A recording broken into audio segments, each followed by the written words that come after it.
হরে কৃষ্ণ ভক্ত সেজন অর্পিত মিনি ব্লগ আপনাদের সবাইকে স্বাগত। আজকে সন্ধ্যায় অনেক রকমের নাস্তা করেছে। আজকে আমার ছোটো বোনের জন্মদিন উপলক্ষে অনেক রকম আইটেম মানে 2-3 রকমের নাস্তা করেছে। তো আজকে কিছু কারণের জন্য বার্থডেটা হচ্ছে না, কিন্তু ওর বার্থডেটা কালকে খুব বড় করে অনেকজনকে বৈষ্ণবকে নিমন্ত্রণ করে করা হবে। তো আজকে করেছে ফুচকা, দেখতে সময় থেকে লুচি বাজতেছে, আলুর দম। তো দেখুন এদিকে ফুচকা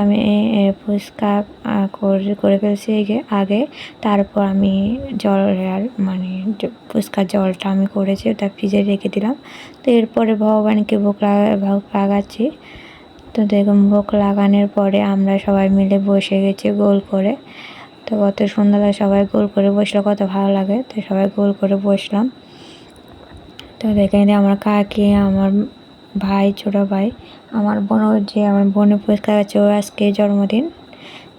তো সবাই আশীর্বাদ করবে আমার বোনের যেন সবসময় ভালো থাকে। তো দেখুন সবাই ফুচকা খাচ্ছে। তো ফুচকা সময় 5 মিনিটে শেষ হয়ে যায়। তো ফুচকা কারা কারা বেশি ভালোবাসেন আমাদের মতো তারা কমেন্টে বলবেন। তো দেখুন আমি এখন খাচ্ছি। তো ফুচকা না আলু ভর্তা না হলে ভালো লাগে না, আলুর দমের সাথে ফুচকা ভালো লাগে না। তো আজকে অনেক রকম আইটেম হচ্ছে। ওর টিচারে আজকে চাউমিন আরও ফ্রাইড রাইস আনছে, তো খাওয়ার উপর খাবার ছিল। তো আমার ভিডিও কে কোথায় থেকে দেখছে অবশ্যই কমেন্টে বলবেন। তো আজকে ভিডিও পর্যন্ত, হরে কৃষ্ণ।